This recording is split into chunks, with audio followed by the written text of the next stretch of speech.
Can't read the question. Comedians traditionally work at night. No doubt it's when they physically and mentally peak to perform. Has it been difficult for you to adjust to a 5-day week? No, nothing's difficult. For God's sake, you take a couple of days and get used to it. I'm happy to have a job.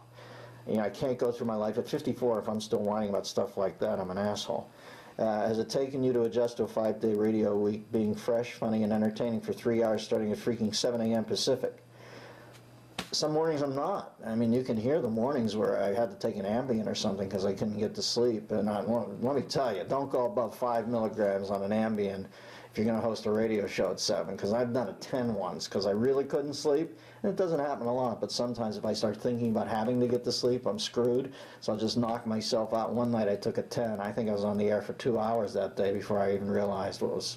You know, when that Kennedy kid talks about driving around Capitol Hill in his car and not knowing he was driving because he was on an Ambien, I don't think I could go that far. I'd realize if I had gone outside and started a car and was driving. But that radio show, if you asked me at the end of those 2 hours what I had talked about, in addition to quelling a burp, no doubt, I wouldn't have known. So there you go, kids. 5 milligrams max if you're going to host a radio show. I don't know how you do it. You do it because you're lucky to be able to do it. I can't fit this monkey trick everywhere, and I've had bad jobs where I was a night watchman. I remember I used to be a night watchman at this old folks home, and they had a series like 16, 17, 18 keys around the property. And you had to go out in the middle of the night, and a couple of the keys were in these old deserted buildings at the end of the property in the back corner, and you wore this thing around your shoulder that was a clock, and you put the key in, and they would register that you were there at that time. That's how they knew you were keeping a comprehensive look on the property.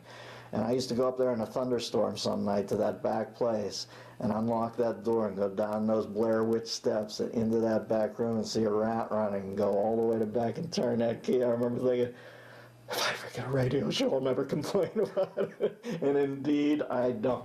Thanks for having me. Enjoy these samples of the Bathrobe Sessions, a weekly video available only to members of the DMZ, the Dennis Miller Zone, on DennisMillerRadio.com.